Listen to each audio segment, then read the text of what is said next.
Well, hello and welcome everyone to this year's first Islands Matter webinar. The first of a series. We have a couple of others coming up, so keep your eyes peeled to the Institute for Northern Studies website. But I'm very pleased that we have today, to get this year off to a great start, Dr Iain Mac, who has agreed to talk to us about some fascinating poems that he has been researching. Iain is a friend and colleague of mine who teaches on the Gaelic Legacy module in the Highlands and Islands Literature degree, and I've been hoping to have him speak for quite a while now, so it's really good to have him.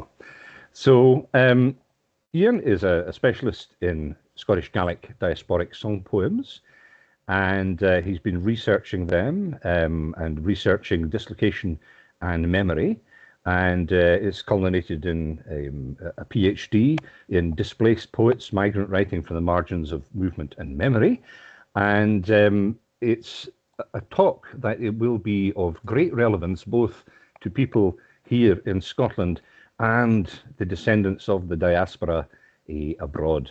Iain has been involved with the Institute for Island Studies in PEI, Prince Edward Island, the most Scottish of Canadian provinces. And I'm hoping that, although it's early in the morning for our Canadian friends, that we will have some guests joining us from across the water. What will happen is that we'll just test out that Iain's able to share his presentation. Oh, yeah. And then you get launched, and there's an opportunity for asking questions at the end. So post them in the chat if you have the opportunity, and we will have a conversation after the presentation. So with that, welcome Iain. It's great to have you here. It's great to be here, Andrew. Should I try sharing something just briefly? Do you want me to give that a shot? Or Yes, please. Let's see if that'll work. Let me just share what I have on my screen. Everything is opened. Is that on the screen? Footnotes from a paper? Yes, we can see the PDFs of Yep, like appealing on the water. And there's Ed MacDonald, Dr. G. Edward MacDonald. Yours at Prince Edward Island, footnote number 7 regarding the black bear. So I'll stop sharing. That's it. It's 9 a.m. in PEI. It's not that early. 9 a.m. Andrew. You're being kind. 9 a.m. Anyway, should I just start then, Andrew? Andrew, how long should I mean, I've got the 3 songs to look at, but what are we looking at in terms of time? Well, we usually run for about an hour, so Okay. that includes talk and some questions that because the talks always generate some interesting questions. But feel free to talk for us as long, well, maybe that's not for us, as long as you feel is appropriate. There we go. Okay. Thank you very much, Andrew. I quote Andrew's work all the time in another module, Gaelic module, Sil na Gaelic Andrew, where we always look at your paper with Cruz about the the Gael Gael, the origin of the Gael Gael, and the 3 coasts, 3 peoples, and your work. So it's an honor to be here with you. So Harjan, as Andrew said, yeah, I look at today. I want to look at specifically 3 song poems that have come to us in a fascinating way. I mean, we can look at the antecedents of the poems. We really have to thank, first of all, the Scottish Gaelic, Gaelic, both pronunciations are fine, periodical MacDonald, Echo, which ran from 1892 to 1904 in Sydney, Cape Breton. Its publisher, Jonathan Gillis McKinnon, was a Cape Breton Gael, a Canadian Gael, 3rd or 2nd generation from Skye and Mull descent. And it's thanks to this newspaper that we have our first 2 song poems. The first one is by Calum Bàn Buchanan. He's referred to in one of the iterations of the poem as MacVanning, except his descendants to this day in Prince Edward Island go by Buchanan. So he was part of the 1803 emigration. So, I mean, I don't want to bore you guys with maps and graphs or dates or anything, but if you can just keep in your mind where we are, as Andrew said, we're in a little province And until 1872, it's or 1873, 72. My grandmother would kill me for not knowing. It's not a province of. It's a British Crown colony. Okay, so it's a British Crown colony in British North America. After 1872, 73, it becomes a province in the Canadian Confederation. But until then, it's not a province of anything. It's a crown colony. Its indigenous name in Mi'kmaq is Epiquet, which people often translate as resting on the waves. If you can think of Eastern Canada, it's like a little croissant, isn't it, Andrew? It's like a wee croissant in the Gulf of St. Lawrence. It faces the mainland of New Brunswick and Nova Scotia, and it's got les Îles de la Madeleine to the northeast, which belong to the province of Quebec, the islands, MacDonald Islands. And it was after its Mi'kmaq people were settled, after the island was settled by the French colonial forces and settlers, it was referred to as Île Saint-Jean. And then after the war, the 7 Years' War, when it reverts to the British Crown, it gets just translated as St. John's Island. And then it's given the name Prince Edward Island. In Gaelic, it's always referred to as Erin na Frunsa. And if people do put an Edward on, it's not Etchers, but Ivor, which is Ivor. So you'll see in the letters EPI, when some of our writers submit their works to MacDonald, they're signing it EPI, Erin na Frunsa Ivor. And yeah, as I said, I'm not going to use the chat, Andrew, because that just feels too much like a class. But we're going to look at these 3 song poems. So I said that one is pro. What I mean is Dr. Michael Kennedy's done a lot of work on the discourse of migration and the exhortations to migration and what he calls the opinion-forming debate regarding emigration to the New World. And of course, it's seen through a prism of how people get on, obviously, but there are wonderful examples of pro-migration songs or song poems. And the first one we're going to look at is definitely in that register. It's pro, pro, pro. It couldn't be more pro. And yet, it does also deal with what is typical in this canon of oral literature. It deals with beautiful evocations and invocations of what we've left behind. So our first poet, Calum Bàn Buchanan, who comes from northeast Skye, he emigrates in 1803 on one of the 3 ships of Earl. We don't know which of the 3, but the one that's most totemic is the Polly. And this is a migration event organized by Thomas Douglas, Earl of Selkirk, or Earl of Selkirk, referred to in the New World as Lord Selkirk. And they arrive in Prince Edward Island in August of 1803, and they move into their lots, and they discover that it's still tenanted land. It's not freehold yet, but Buchanan stays. And at some point after 1803, he composes this song, okay? And it's only spoken or recited and then transcribed in the 1880s, and then the transcription is submitted to MacDonald in 1892. I think it's its first 1895, its first iteration in MacDonald. Okay, so let me just maybe show you a bit of that. Shall I, Andrew? I'll just show you its first poetic iteration, because this is the first one we're going to, a pro song poem, extolling the virtues of the new land, looking back with melancholy and evocations of a kind of a pre-lapsarian world where everything was beautiful and young lambs were running around in the month of May. However, in Buchanan's work, the change is that a new master comes into the land. He's got this really evocative line, Hanik meistris oornish stay de groen, a new master has now come onto the land, and that is the news, which is tuarsach sad and braunach, melancholy, depressing. So let me just show you guys the first iteration of this song poem in 1895. This is thanks to Solomon Ostick and the wonderful colleagues in the library who have digitized the entire collection. You can look at the entire collection of MacDonald online. So can you see that? Is that up there, Andrew? Yep. So if you scroll up, you can see the date of this particular. Well, I won't bother. I'll just stay where I am. It's 1895. Okay. And there it is. Look at that. Òran Imrich, Migration Song. Le Calum Bàn Buchanan. Okay. And there are all our beautiful 10 stanzas. And then a later iteration of this song poem in 1902, when it's resubmitted, it gets resubmitted with a letter accompanying it, which I'll show you now. Okay. So here's, I'll put this stuff in the chat later, Andrew. I'll put these documents in the chat maybe so people can have them if they want. But this is its kind of its ascend, or this is where it comes from, right? This is provenance. So the song poem we're looking at now, first of all, is collected first of all in 1883.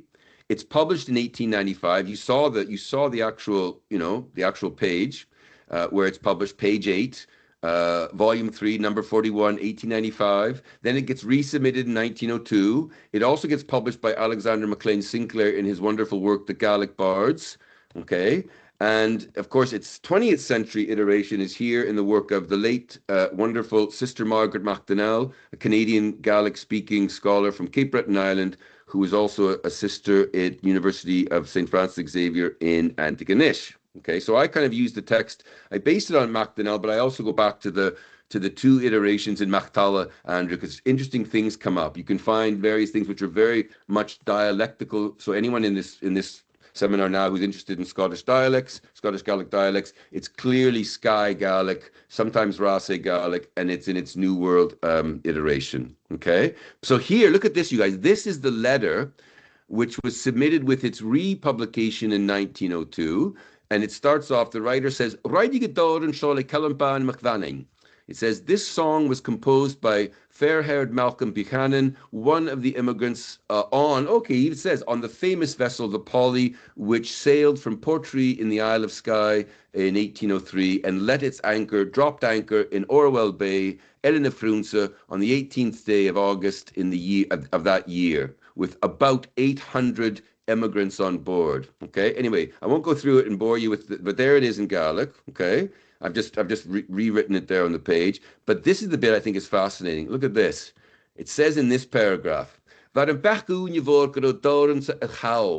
was of the opinion for a long period of time that this song had been lost. This is being written in 1902. Okay. This is being written by 1902. As it's submitted to MacTalla. And look at this bit here. But it almost gives you a little frisson if you're into this. In the year 1883, on the 29th day of March, it was got from the mouth of an old man who was then 85 years of age, 85 years of age in 1883, who learnt it in the days of his youth from the author, from the author. Remember, the author was not literate in Gaelic or English, from the composer. It seems that it was composed to a melody which was composed by one of the MacCrimmons. He goes on to say the Òran is a symbol or an image, a true image of indigenous Gaelic, traditional Gaelic, as she was spoken in the Isle of Skye more than 100 years ago. For, this is the bit we're interested in, the author could neither read nor write.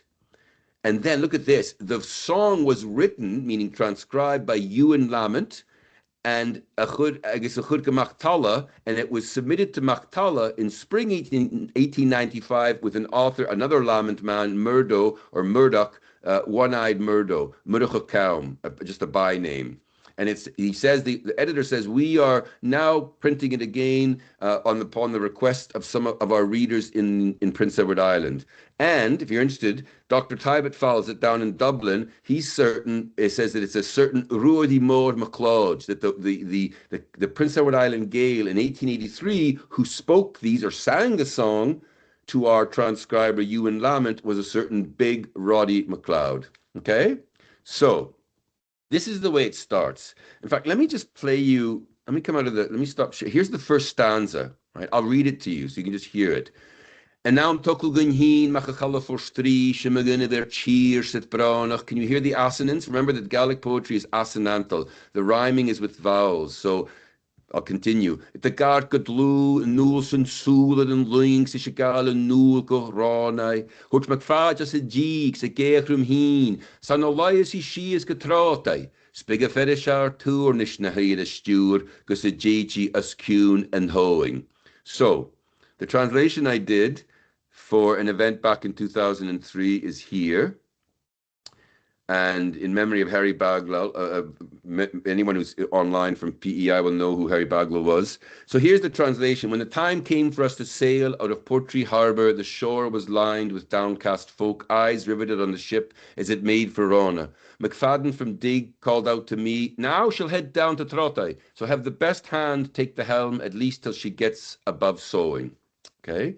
Now, I want to play for you. Look at this fourth stanza, because in the fourth stanza, basically the opening song poem, Andrew's got this gorgeous bit of reportage, you know, the speaker is putting us on the boat as it leaves Portree Harbour. It gives you this litany of place names. Look at them all. Cloch na Rav, Skert na Rún Gate, Bo Ruag, Arsfi Corlin. You can look up all these on an ordnance survey map. They're all there. Lech na Bunya, Ruan Mashik, Mulla Vatja.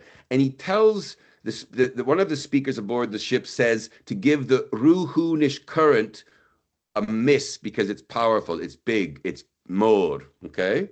And then the speaker says he looks behind him over to Ru Achurnley and he sees nothing but mist.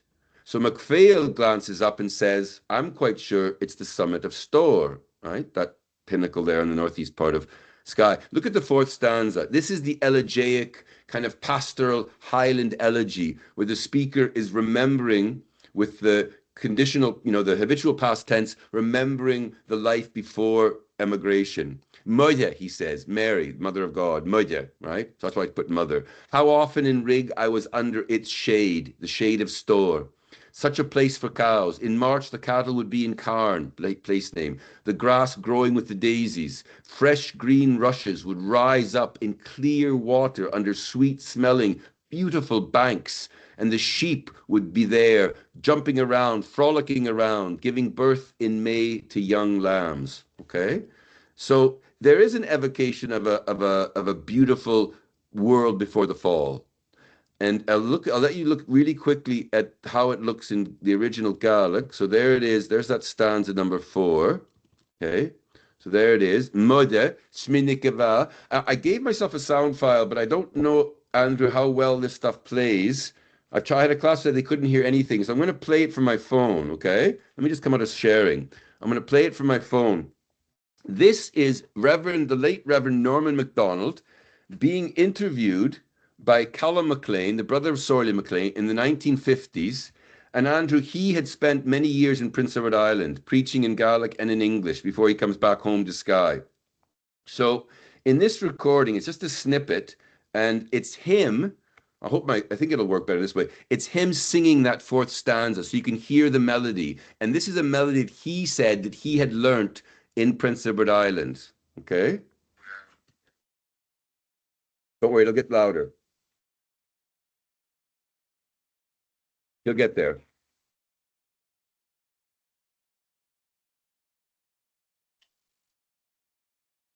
He said, I will try to sing one quatrain, one stanza.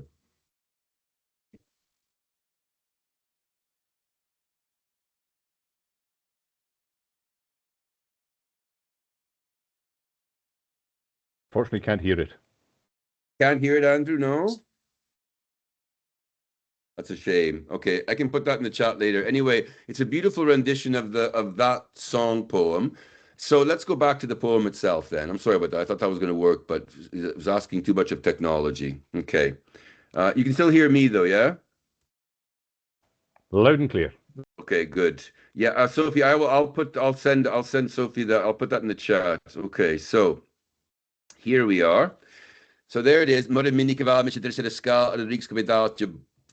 look what happens here. Stanza 5. This is the kind of the clear-eyed reckoning with the changing state of play back in Skye and the Western Highlands and the Inner Hebrides in the closing years of the 18th century. Hanik meistir is oor nische steide groen sin en neach a toersach braunach. Han het doen jasse fallev, sa moonien je schrik, gaan je marstach a galles moonjach. Chud a kutju sa vals, chud kutjile you bals, schek na gudike lacher bel you. Ket de wunnike heen wie fudach sa jid, on nach kashin mi nie broken. So let me show you the translation of stanza 5 and 6, where he makes the decision to emigrate, right? This is all being composed orally, Andrew. Isn't that fascinating? Composed orally.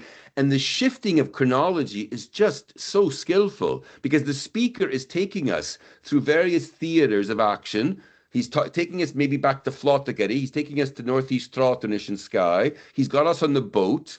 He's got us sailing out into the Minch, right? Sailing out, eventually arriving in Prince Edward Island.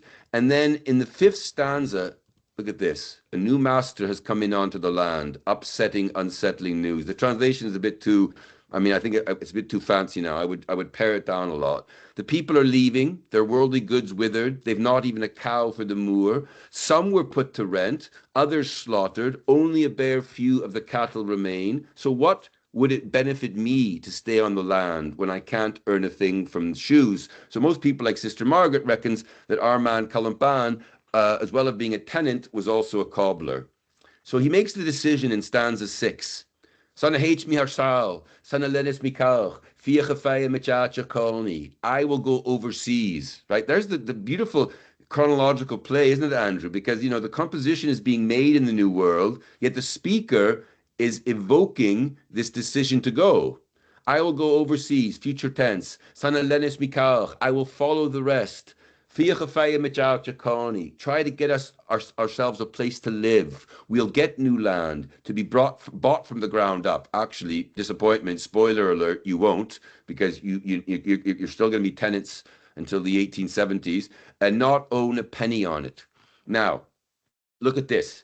The place of trees in Gaelic poetry is well known, right? They're used as a kenning. They're used as a trope of either praise or dispraise, usually ascribed to certain kindred chieftains, noble trees and ignoble trees. And the trees of the New World tended to be a shocking experience for a lot of Hebridean immigrants to Nova Scotia and to Prince Edward Island. And they occasion a lot of dépaysement. They occasion a lot of melancholy reactions. But he, Calum Bàn, says, Ismagun fasken and grub. Good for us is the shelter of the trees, right? As opposed to heathery banks facing out towards Groping in North Skye. On cold, barren stones, when the cold would come in, that is an endless long moor, okay? So he's comparing, yes, the new topography in the New World full of trees, but it's a shelter for us.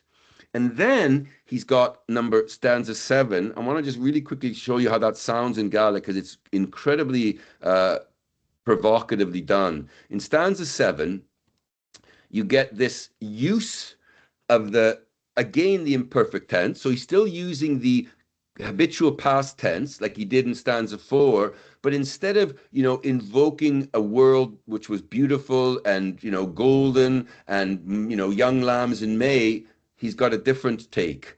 We stayed long in the land.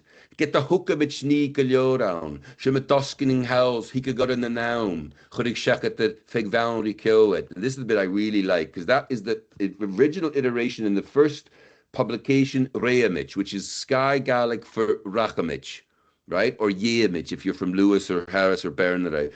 Get the Reamich go fail, although we would go to a market. Get the Reichgevich trade. Look at the end rhymes.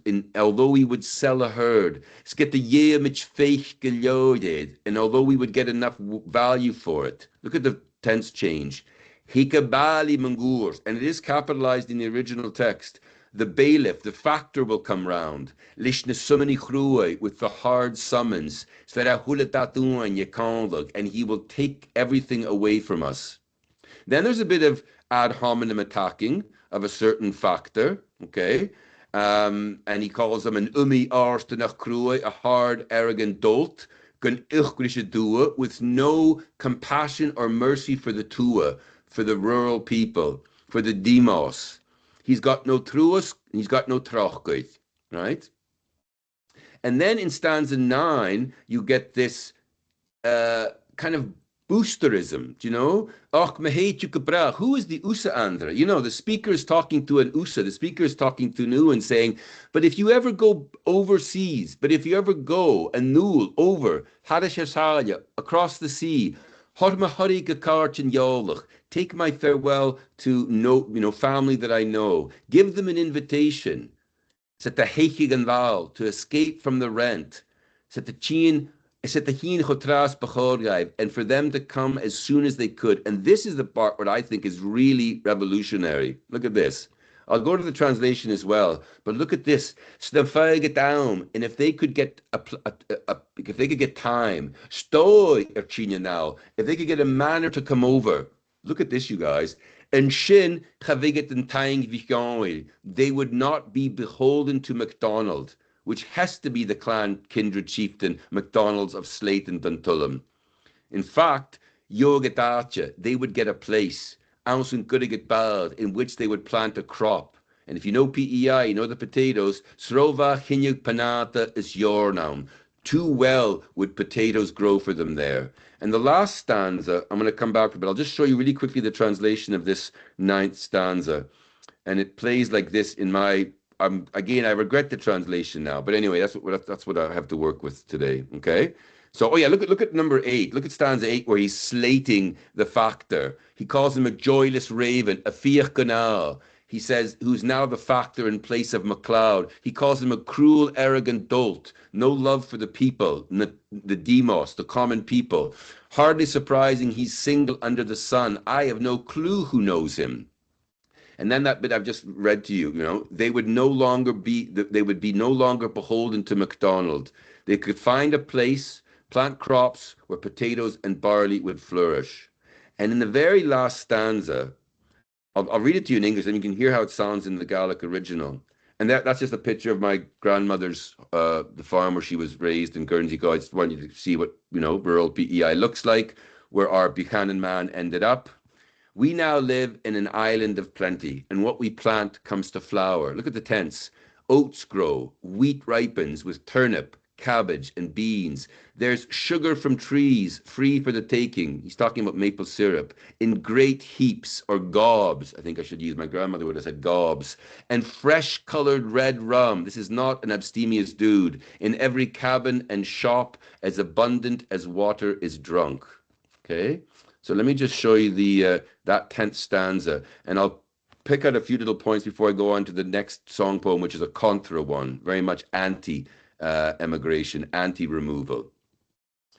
So he says, She shaw, Ellen and I, Ansvelshin and Drast, right? And the rest is just, as I translated it, Rumadatcha Jedegur, colored, red, fresh rum, Anskach Bohan is boo in every cabin and shop, Hjarst Chopaltrishavurn, as plentiful as water, is drunk there. But it's this line that I think is really evocative. So let me just come out of the sharing. Ellen and I. Anyone who's done any modules with me, you know that in Gaelic tradition, there's a kind of a golden age which is invoked often in bardic poetry after the fall of the Kingdom of the Isles, known sometimes as the Lordship of the Isles. 1493 is the terminus, right? It gets forfeited, and yet it still hangs on in the popular imagination. It's this, as Meg Bateman and Wilson MacLeod call it, it's a Gaelic polity, It's a culture zone, but it's more than that. It's a polity.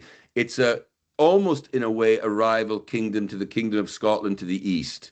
And in their own mind, Andrew has done amazing work on this, the origin of the Gael, the origin of the Norse Gaels, the way that this maritime kingdom erupts from an inland former Dalriadic homeland. Am I not right, Andrew? I think the kind of Cole, Laharna, Kinchida, they come on the scene. And what we need to think of is that in the Gaelic mind, the phrase Linyanai is productive. And it's extant down to the period of colonization of the New World. And the phrase Linyanai means the age of prosperity, the age of plenty, the age of, that which is sufficient. But it's joy as well, Linyanai. And in this line, it's not an innocent bit of usage of the phrase, right? Because he says, Sheisho Elinanai. This is the island of joy. This is the island of plenty. It's an incredibly evocative phrase, which echoes down the centuries. And to me, every time I come back to this song poem, I'm stunned by the fact that, it's poised between artifice and orality, right? It's an oral composition. As the submitter says in 1902, he could neither read nor write, Calum Bàn, but he's composed this, Andrew, and it's such a show of poetic artifice, isn't it? The skill with which the speaker navigates his various worlds and his various periods of time. And he ends with a clear exhortation to get over here, right? Get over here. Now, the next one we're going to turn to, it's a different kettle of fish, okay? The next one, I'll show you where its first iteration in MacDonald. So let me share you with this. We're now jumping forward a generation. We're going into the 1830s, 1840s, okay? And there's a line, I want to show you a picture. There's a line in this song poem which is very negative. It's very contra-emigration. He uses the Gaelic phrase rat blaze, okay? Which is a blazed road. So he uses the English word blaze. And this is an example of a blazed road in Prince Edward Island, okay? And it's a road which is really only practicable during the summer, spring and summer months into the autumn. Once winter comes, you can no longer use it. The red clay of Prince Edward Island. That's what he's talking about, a blazed road, okay? So look at this, you guys. This is from 1898, MacDonald, Volume 7, Number 2, page 87. Look at our poem, Garan at America, a complaint about America. Okay, and you can see the second line, Murray Harbour. So if you know Prince Edward Island, Murray Harbour is a fishing village. My mum was actually born and raised in it. And Sister Margaret's wonderful magisterial tome here, she's got it as well. So I've given it today, I've kind of based it on Sister Margaret, but also as it appears in this 1898 iteration in MacDonald. And I wanted to scroll down, Harch, and if I can, if I make this bigger, is that a bit bigger, Andrew? Is that a little bit bigger on the screen? Yeah? Yes, it is. Yep. Look at you guys. If you're interested, you guys, look at all the advertisements. Look at the adverts. Like look at the Enfellida, the calendar for October 1898, you know? And then it's got a thing selling cloth. There's a tailor advertising for Canadian cloth, Klondike cloth, English cloth. It's just, I've lost my little thing there. Okay, anyway, this is what I wanted to show you more than that. The letter which accompanies this submission. So look at that, you guys. I'll read it really quickly. I'll scan it, but it's submitted by a certain Seamus A. MacGilliville, a certain James A. Macmillan, and he is living in a place where the ferry docks still, Ellen and Cullia, Wood Islands, EPI, Ellen Frunsiever, and he's submitting it on the 17th of September, 1898. And he says this: I got this song from oral tradition, in an oral way. The son of the man who composed it. He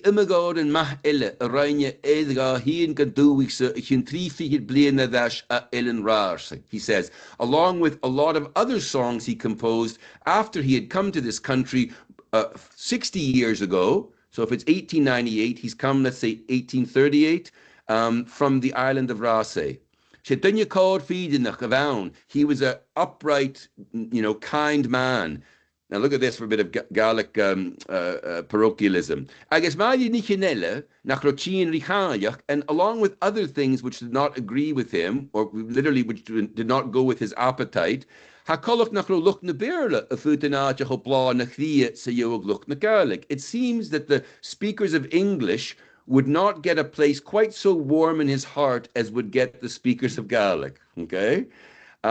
He refers to Cunard, who was the landlord at the time, Samuel Cunard, it's true. He refers to Peters, his land agent, who, by the way, was a son-in-law of Cunard, James Horsfield Peters. They were both United Empire loyalists, okay? They were both descendant from American colonists who had stuck with the British Crown in the 1776 American uprising, and it ended up in British North America. So the Cunard is the landlord, Peters is the agent, and he says that he was called. He says "Shetinya called about for Yochlu around." He was a kind man who had who was well regarded. They called him. He was called the MacLean Bard who was on the bank. That's what they called him, okay? And he says that, he goes on to say, he talks about the potato blight. So in his letter, he says, I'm not going to say too much more right now, but, there is a potato blight happening in Prince Edward Island with the crops. Isn't that fascinating? So there is the submission. Again, a song got to us ferried down the decades, Andrew, because of the agency of one literate Canadian Gael who got it from the recitation of the son of this disgruntled Raasay emigrant in the 1830s, 1840s. Now, he mentions Murray Harbour. I have to say a really quick thing about that. As Andrew said, you know, when you study diasporic oral literature, you have to look at the period in which it comes from. And so in terms of chain migration theories, the kind of epicenter or the roccaforte of Gaelic-speaking PEI was to the west of Murray Harbour. Murray Harbour tended to be a village with a Huguenot population who had come from Guernsey Island, the island of Guernsey in the Channel Islands. It also had a United Empire Loyalist population who were Anglophones. The French-speaking Guernsey men and women also switched to English within a couple generations. So our man is living in Murray Harbour. He's living out with a Gaelic-speaking PEI world, okay? And it's very much an aggrieved Junebach. He's disgruntled. He's discontented. He is frankly pissed off, if I can be so intemperate with my language, okay? And I'll show you a bit of this intemperate grievance. So, we're jumping forward a generation, and this is our song poem now, Garin at America, a complaint about America. And I give you there there's its publication in MacDonald. And just let me just run through a bit of it, because I think actually the more I come back to this poem, Andrew, I've kind of left it for years and years and years. When I come back to it, it's really beautifully done. It starts off like this. I'll just let you hear the first stanza in Gaelic. Smulotachahami, Murray Harbour smikan virla, Habinens Marabashko, or Clech me Gaelic heen, Sound Veen Heens Manapian, a Maure Grishlichile, Hanaish Misho och Garlich, Satik Minghan in Heen. I am melancholy, depressed, sad, here in Murray Harbour, and I with no English. Now, I'm going to apologize. The translation, I did it this morning, Andrew. I whipped it off this morning, and I thought I want to make it more literal than cute. You know, I don't want to make it, I want to just stick really close to the text, and sometimes I'm putting a forward slash to show you that there's a, you know, or a parenthetical statement. So, that is not how it was once for me, for I used Gaelic itself. I and my neighbours, he's thinking right back, would, the lovely tense, the habitual past tense, we would chat together a while, and here I see only scoundrels, right? Infame people, and I do not understand their language. Now, talk about the chain migration theory of emigrations, Andrew. Look at this. He says, Good a June buck a macharchid me, na hanek rumheen, nach dienst coronachigo, smarahariche teen, a dolter chilyanasi show, gun halach rat blaze. That's how he's got the word spelt in the original iteration, the transcriber and the submitter. It's a blaze, he means blaze. Oh, smulotachadalcha show, a tavik ferlish heen. I am discontented, resentful, disgruntled with my relatives who came before myself, who came out here, that they didn't tell me about the state of the place and how it has worn them out. Going through a wilderness forest here with nothing but a blazed road, you saw that. Oh, this place is depressing for one who lives alone. Okay? Now, his Gaelic is super because he's even got the beautiful genitive case of Utach. Anyway, enough of that. Shehaun and Shin Kush Smoonchen, maar a Smoonje Shapeen, Kin Casfjast, agus Utich, gach oon a visnum fame, Skundatic Ferriuting, och le hoger as a yeeg. Oh, it's Kiano fat na fuljach. I put sick because Sister Margaret, she edited the text and there's no need to because there's, we'll get like, it's Kiano fat na fuljach. It gives you the kind of, he wants the internal rhyme. Look at Hurhud, Fuljach, Hurl. He wants those mid rhymes. Le Hurl an go re. What's he saying? That is a cause of thoughts. It's a cause to, you know, give rise to thoughts, as you yourselves can imagine. Lack of footwear, lack of clothing for everyone who is in need, with nothing for one to acquire or to get, but with his own labor from off the branch, right? So the clearing of land. Oh, it's terrible, the length of this. So the word foliach, he's using it, it's nowadays it's used for January, but in traditional usage, it meant the deepest part of mid-January, mid-February, the depth of winter. So he says the length of this depth of winter is horrible, half of one's life entirely. And then there's a bit in the MacDonald publication, there are two lines missing, but it's really fascinating.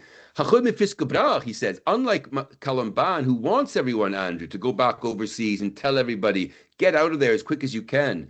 Chachud mi fiske brach I gidi chart in olach daim, a heen gurik and dacha sho, gun taulag ach mi heen. Chachikig shiva havach gaum, maha shivikad keel. I will never send word, meaning fist, knowledge, or notice, asking friends or relatives to come out to this place with no enticement but myself. That's quite an interesting line. With nothing to attract them but me. Guntalug, right? You would not, you plural, you would not, oh, sorry, that's, you would not come. I was translating too quickly, Andrew. You would not come to stay here if you have your wits, if you are in possession of your wits. If you're in a right mind, you're not going to come here. Then look at the next stanza. He talks about his position as he's an opinion former, as Michael Kennedy says, part of the opinion forming debate.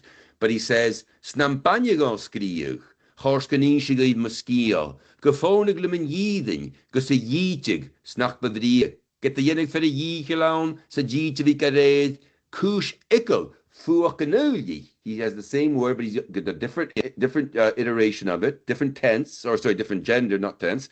So it's masculine here, it was feminine above. Or roi dunya is spray. If I knew how to write in order that I could tell you all my tale, the truth would be enough for me in Yidin to condemn it, to sentence it, a very legalistic sentence, sentencing, condemning Yijig, and that would be no lie. Though a man should do his best here, though he should do his jihil, his very best, and the weather reciprocate, and the weather be, in agreement, the cold of winter, the cold of this depth of winter, mid-January, mid-February, Feulich, is a cause of fear for men and livestock freeze.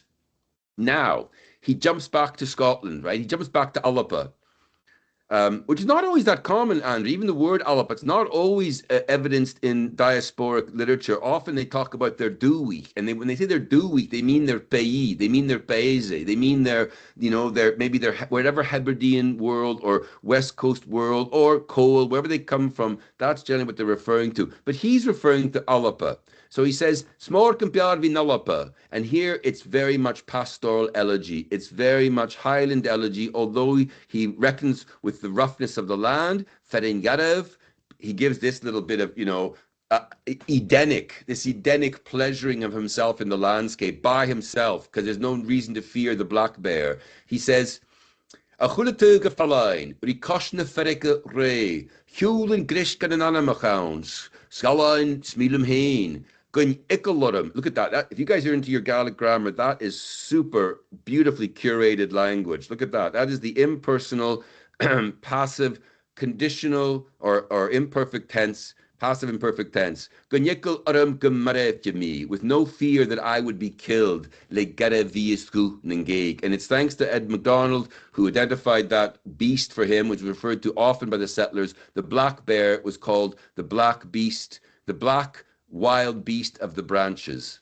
So he says, far better to be in Scotland, though the lands are rough themselves. Every direction I'd go beside the calm sea. This is him remembering, the old country. I would journey there a while in the evening, and I'd go off by myself, not fearing that I would be killed by a black wild beast of the branches, black bear.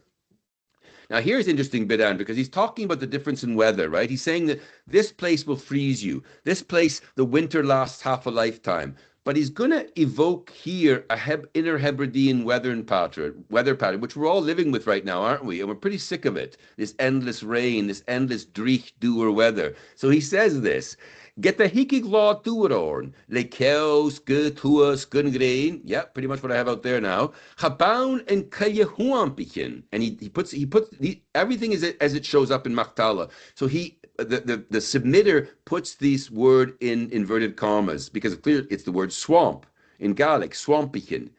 A glua shemichet came. Och, buller agus fuoranen. Is luacher garamen leave. Oh, betjelum vinur shanaun, a buachalach na spray. I mean, you cannot get any more, shortbread tin imagery of Highland pastoral beauty than shepherding the herds. So he says, though, no kidding, a dour, dreich, dark day would come on us with mist and north wind and without sun, he means back in Raasay, It wasn't in a swampy forest that we would take our step, but watercress and springs and green mountain rushes. Oh, I'd so enjoyed to be there herding the cattle. He's not going to let it go. Again, this guy's got super good Gaelic. Vig druchger vaden joraun, toch fasken for se cheech. Vig kuaken, is smjorichen, a korig var geek. Tanaishkmi rimavio and shaw, na shorshachen shin heen. So almost like a naturalist, he's saying that was the beautiful place. Daisies would be there for the cattle, dew atop the grass, would give growth to the crops in May. Look at that, Edenic. Cuckoos and thrushes would talk to each other atop of branches, trees, and here I will not see, as long as I live, those species. I won't see those kinds, the shorshachen. Okay, this gets really quite almost biblical, it feels like, but it's the immediacy of it. It's the immediacy of his use of the simple past tense. And he's going to have his first ad hominem attack here against Cunard, Samuel Cunard, United Empire loyalist, landowner, one of the biggest estate, I think, in Prince Edward Island in the 1830s, and his son-in-law, the lawyer James Horsfield Peters.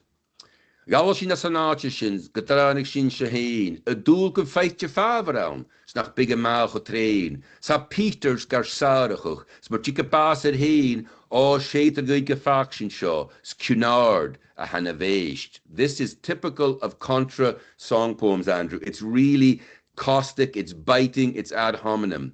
We went out from that place, we left that place, i.e. Raasay, and we arrived in this one, we got here to this one, expecting that some favor would be got and the rent would not be so train, so demanding. So usually train is a very positive adjective, meaning heroic and valorous and strong. But here he means the rent would not be so hard on us. And Peters is harassing us.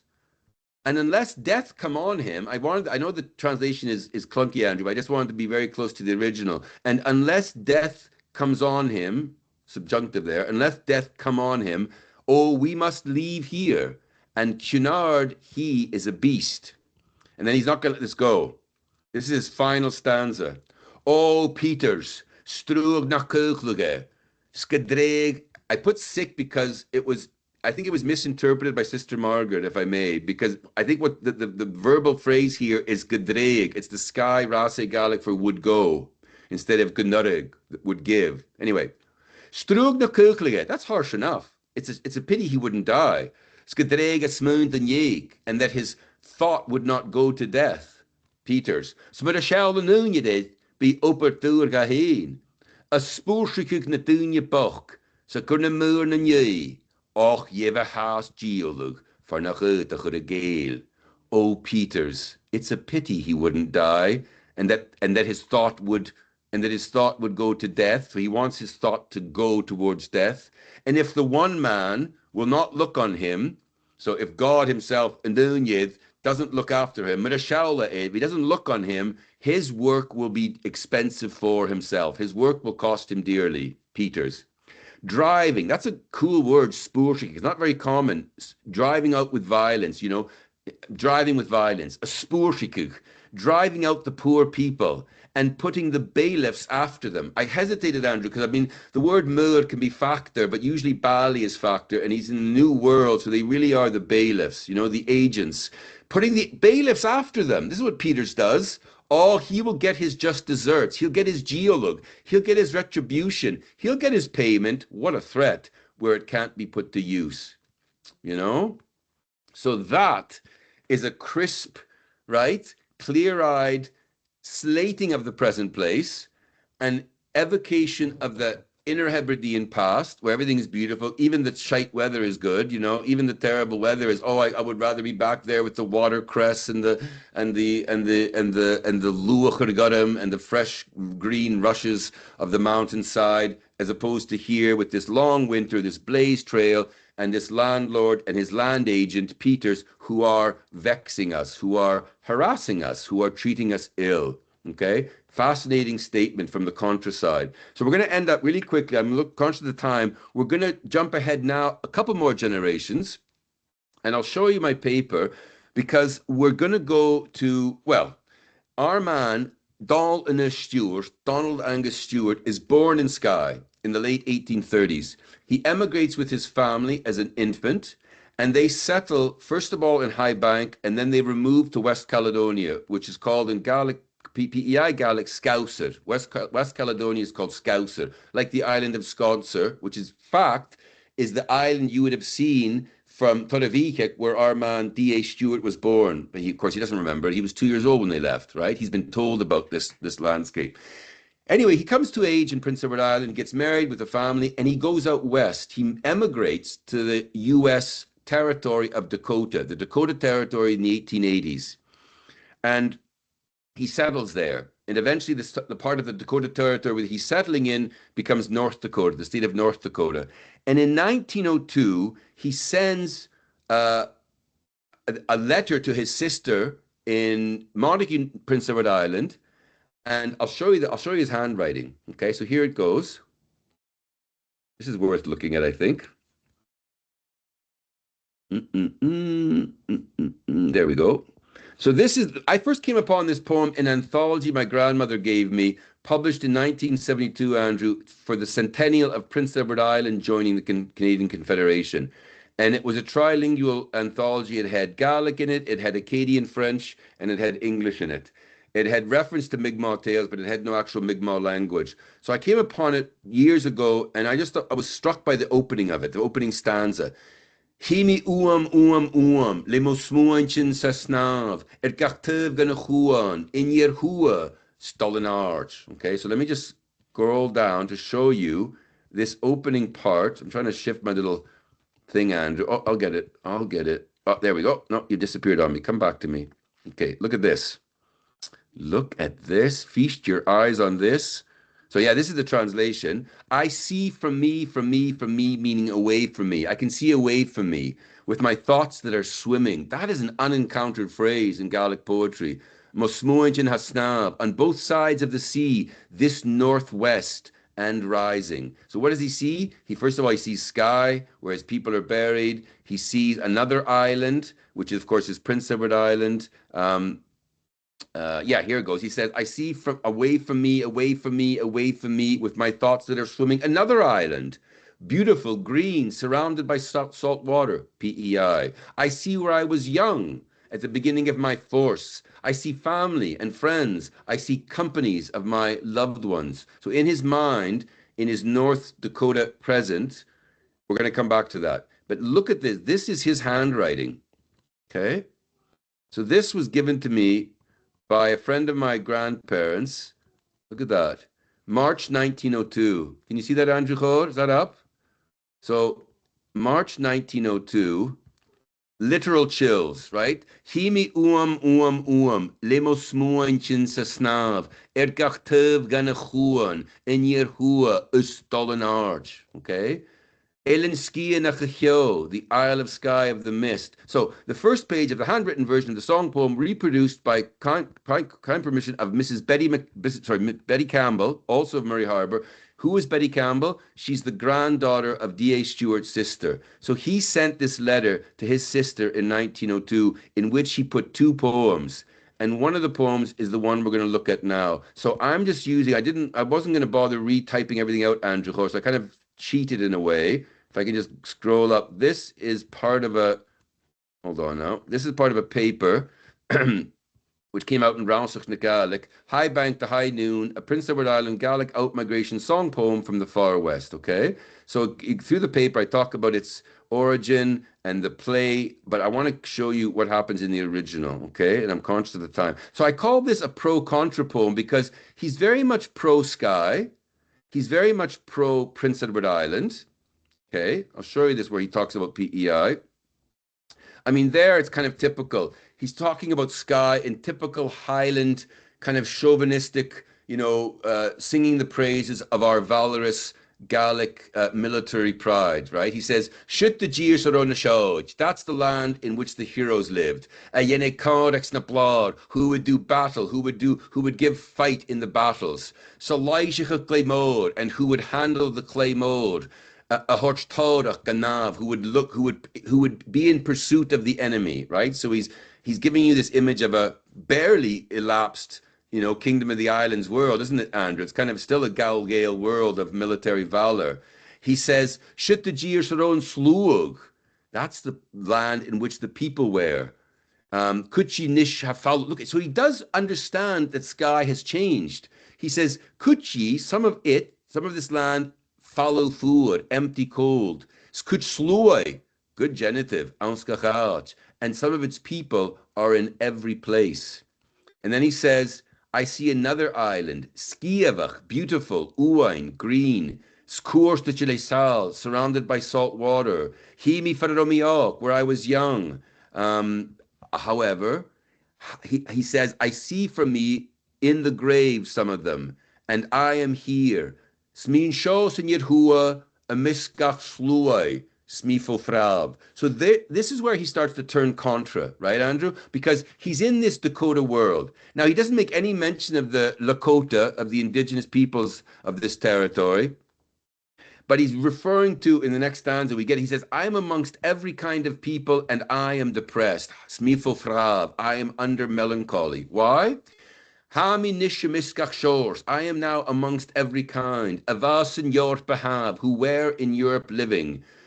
The Norse, right? A lot of Scandinavian emigration to the Dakotas, a lot of German emigration, but primarily some Ukrainian, primarily Norse, and Swedish, and some Finnish. So generally Scandinavian emigration in the Dakota Territory. He says, the gachkan in his Kora, of every language and conversation, gachdoi agis gra, every manner and habit. Now he does admit, right?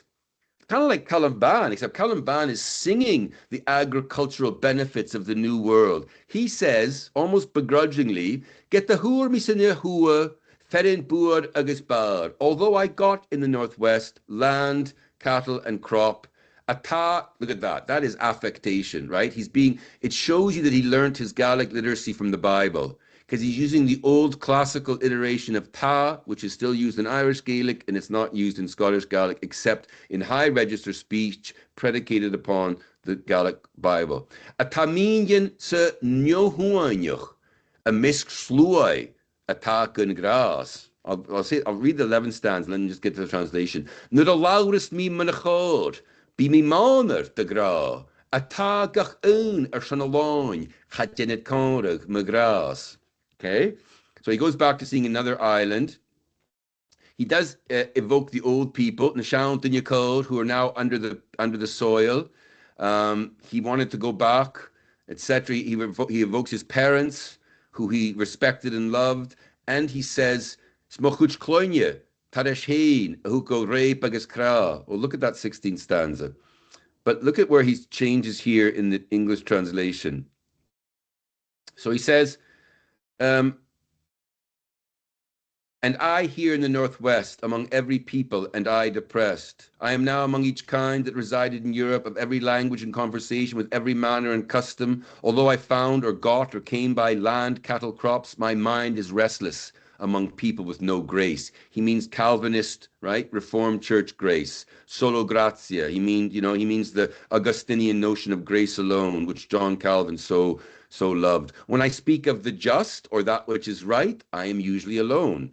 Each one is out for his own livelihood, and they will not converse about grace. Right? So he talks about seeing PEI. The worthy old people are in PEI, with whom I in the days of my youth in PEI would converse about grace. I wished in my mind to be there again, although I know with certainty I will never return there to reside. I went on a trip, coursed, one time with my mother, putting her stretched out low in the quay, in the graveyard, in the churchyard, where were put the others, where my parents are together, to whom I gave affection or respect and love, and my children afterwards, which gave me laceration, a ripping asunder and anguish. So we have no actual biographical proof that his children are buried in this graveyard in Little Sands, PEI. I went there. His parents definitely, but not his children. But yes, his siblings, were I placed in their youth with a heart wounded and anguished, PEI he means, he placed in this PEI land my beloved sister, my young brother, there under the sod, that sod at rest. Now the poem turns stark, right? It turns quite sepulchral. I see a grave, and the people in them there, and they are stretched out, but once they were warm. And all of you who are still alive and who are now failing in our strength, when your hearts are wounded, as you put your loved ones under the sod, you will remember the sorrow that Donald, our poet speaker, put in his poem. So it does end in a very melancholy register, right? He says, although my appearance has changed, my love has not grown cold. I gave love, love, love without flaw for my people forever. Now he evokes the two islands, and he's there in the very continental center of North America. You can't get further removed from the sea than Dakota, North Dakota or South Dakota. For the Isle of Skye and Prince Edward, that were snug as was their wont, in them was godliness and excellence and generosity and humanity. And then it's either, a transcribing slip, or he wants to really hit this point again for his sister back in PEI, but he repeats the last couplet of the quatrain as a separate couplet. And again, he goes back to the opening. Himi vuam vuam vuam, limos muintin hasnab, gachta ganachuan, sinir hua, dolan arch. And then he goes to say that, of course, he turns very Calvinist theological salvation, right? He says that he will be swimming on the wing or the shield of the living faith. He will journey through the wilderness of these tears, succored by the saving of his grace. And he hopes when his journey ends to find repose in his everlasting home. And of course, then he finally, keeping the same assonance, which he started with, he uses the word uan, uan, uan, the lamb, the lamb, the lamb, who vanquished my enemy, okay? Saving you from grave and releasing you from death. So it does spiral off, doesn't it, Andrew? It spirals off into theological considerations. His other poem that he put in his letter to his sister is completely about religious doctrinal questions and his obsession with grace. His Calvinist, kind of his solitary confrontation with election, predestination. He grapples with these questions. So I put him at the end because he does come chronologically at the end. He is the furthest removed. He's there out in the middle of the continent, but he is evoking two islands still. Prince Edward Island, which he definitely has intimate knowledge of. Skye, he's got a slightly, archetypal notion of land of heroes, but he mentions in his poem that Skye, part of it is now empty and cold, falufur, and that some of its people, Kuchslui, are in every place. So this is this scattering to the margins, and there are these voices now that we have, thanks to all these various collectors and D.A. Stewart himself, where we can still attend to them. So Shinakwe, that's my gig. Moran Tang. Wow, fantastic. What a lecture. Superb. Really fascinating. I'm going to be following up on these poems and also starting digging into other Canadian Gaelic poetry. I have to go to an exam board soon, but I'm trying to avoid doing that. So a couple of questions I think I'll certainly ask. First of all, these are three marvelous poems, and are they representative of Canadian Gaelic poetry, or do they sort of stand alone?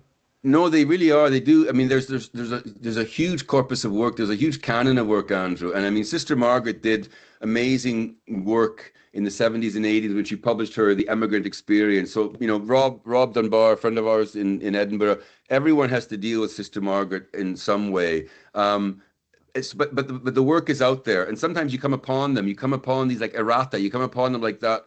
That's. I mean, I saw it in that anthology, and then when I gave a talk in PEI, his great niece gave me the handwritten copy or a photocopy of his handwritten copy. But no, it's very. There are very few regions of historical settlement in the Dominion of Canada, pre and post Confederation, which don't have Gaelic voices in them, So the great Margaret Bennett has done work in Newfoundland and also in Quebec, Oatmeal and the Catechism. There is Glengarry County, Ontario, which had its Gaelic speaking tradition that lasted well into the 19th century.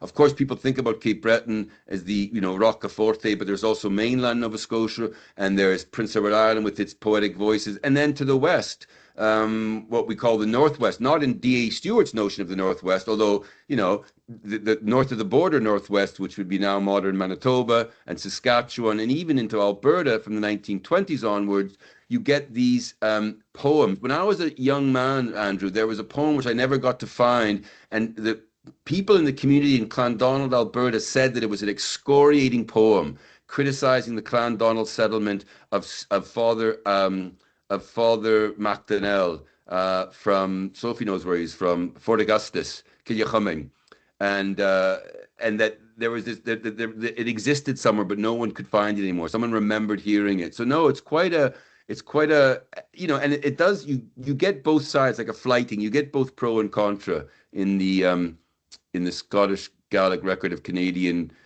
grappling with migration. And then the great thing about MacDonald's book is that she follows through publications like The Casket, which then had Cape Breton Gaels going to Boston or going to California and composing poetry disparaging their present place. One guy disparages the women who are shameless in California, who show their legs on the beaches. Another guy in Boston is missing his people back in Cape Breton. So it seems to be like a rock thrown into a lake. There's little, concentric circles rippling out from this stuff. Yeah. Wow. Fantastic. Also, just the quality is so high.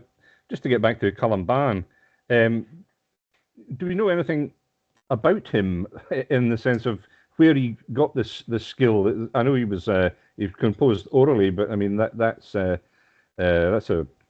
someone who understands Gaelic poetry extremely well.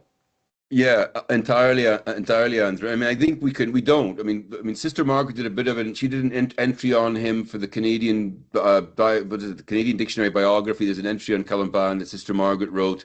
But no, we only have snippets of information. The descendants in PEI, the Buchanans who still have his land that he got, have stories about him. But it's that moment in 1883 that we have to thank for the fact that this song poem got to us in the end, that it was carried to us or ferried to us.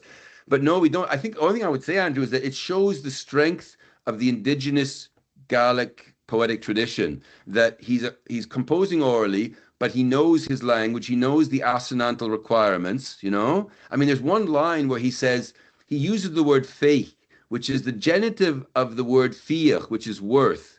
And there's no reason for it. In fact, it doesn't make any sense in the line. Semantically, it makes no sense to have the word fiach morphologically changed to feich, except that it gives them the assonance, It's rhyming with, he goes, get the rea mich gefeil, get the reichke mich trade, get the yeo mich feich geloider. He wants that, so he's got those assonantal rhymes with fail, market, trade, herd, and feich, worth. So no, the guy is in complete command of his language.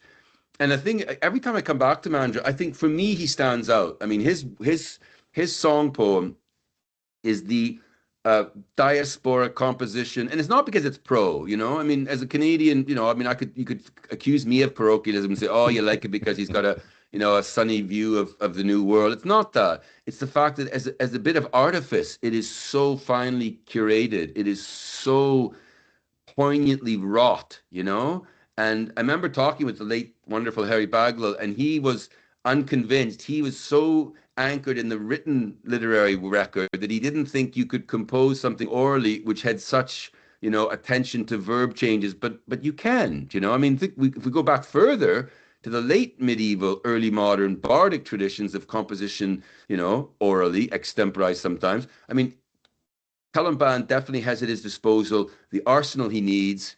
He knows how to use his language, and he's clearly composing there, right? He's composing in Prince Edward Island, but he's got this masterful way of, like a short story. He starts in medias res. He starts in Portree Harbour, and then he ends, This is the island of joy that we are in now. It's just, yeah. If I had a lighter, I would light her up. Absolutely. Well, there's just a few comments in the chat. So Ian McGilly here, he says, thank you, Ian. He knew the first two, but the last one is new to him. And Sophie Stevenson says, yes, Father Andrew MacDonald, he was a piper and Gaelic speaker. and he wanted to set up a Gaelic-speaking Catholic colony in Canada. Pat from Shetland, so we've got some Shetland folk listening in as well.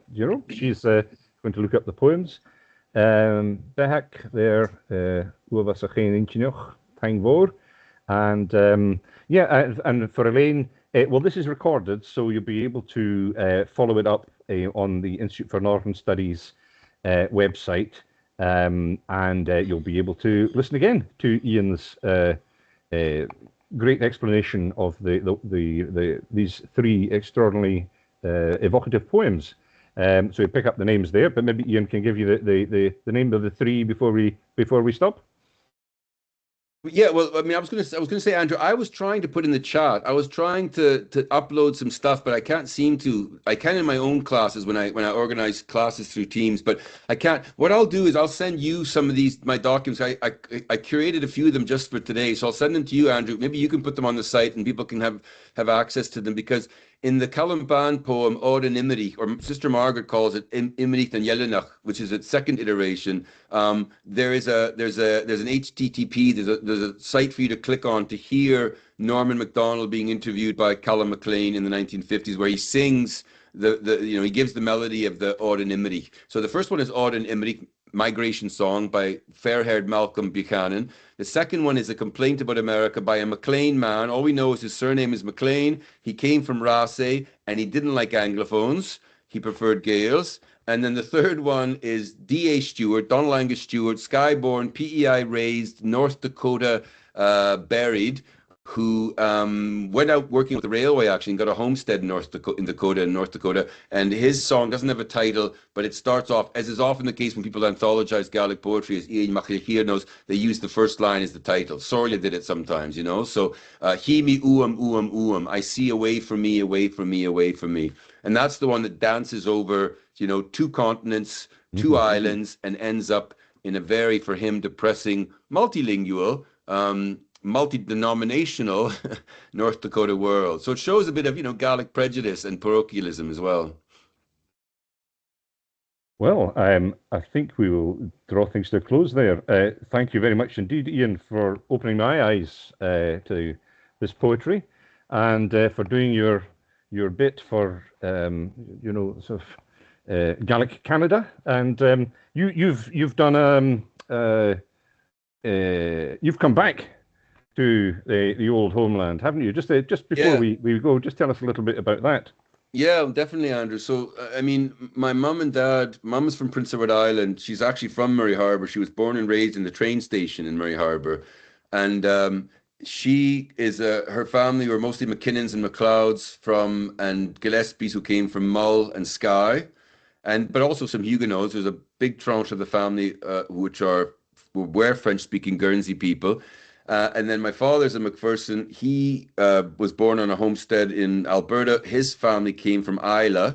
So it's quite inner Hebridean. And then they emigrated in 1858 to what was then Canada West, which becomes Ontario. And it was a bit of chain migration. There were a lot of Islay people there.